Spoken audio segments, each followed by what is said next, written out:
Hello বন্ধুরা, কেমন আছো সবাই? আশা করি সবাই ভালো আছো। এই যে দেখো, রাত্রেবেলায় মাছ এনেছে। তারপরে আমার দেওর ফোন করলো যে মাংস আনবে, আর আমার মেয়েও কান্না করছিল চিকেন খাবে বলে।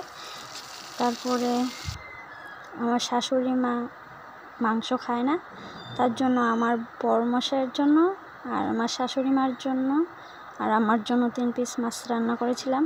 আর ওরা সবাই মাংসই খাবে। তো এই যে দেখো, মাংস রান্না করছি। আর এদিকে দেখো, আমাদের জন্য মাছের ঝোলটা রান্না করছি।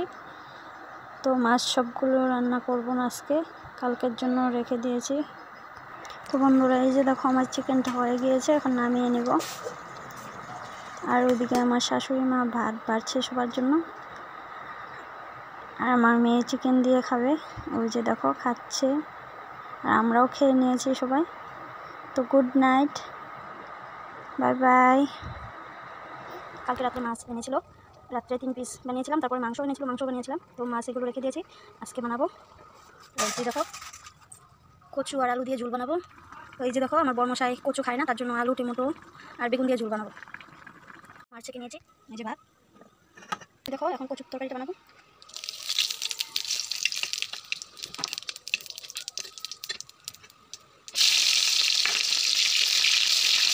এই যে দেখো, কচুর তরকারিতে চালটা দিব। এই যে পেঁয়াজটা লাল লাল হয়ে গিয়েছে, এখন কচুটা দিয়ে দিচ্ছি। মশলা আছে হলো ধনে, গোয়ামরি আর জিরা ভেজে বেটেছি, তারপরে লঙ্কা, আর এখানে 1 প্যাকেট শুকনো লঙ্কা গুঁড়ো নিয়েছি, কারণ আমরা ঝাল খেতে পছন্দ করি। তো বন্ধুরা, দেখতেই পাচ্ছ তরকারিটা হয়ে এসেছে। তো মাছ দিয়ে চালটা দিয়ে নামিয়ে নেব। তোমাদেরকে বলেছিলাম কালকে রাত্রে যে মাছ রেখে দিয়েছিলাম, ওই যে মাছটা দিয়ে দিচ্ছি। আমার তরকারিটা হয়ে এসেছে, এখন চালটা দিয়ে নামিয়ে নেব। ওই যে নামিয়ে নিচ্ছি। দেখো তরকারিটা কেমন হয়েছে। আর দেখো, রান্না করে তো আমি পুরো ঘেমে শেষ।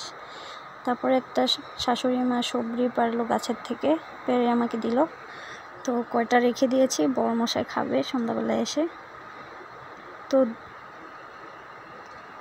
দেখতে থাকো ভিডিওটা, ভালো লাগলে লাইক, কমেন্ট, শেয়ার অবশ্যই করো বন্ধুরা, আর সাবস্ক্রাইব করে আমার পাশে থেকো।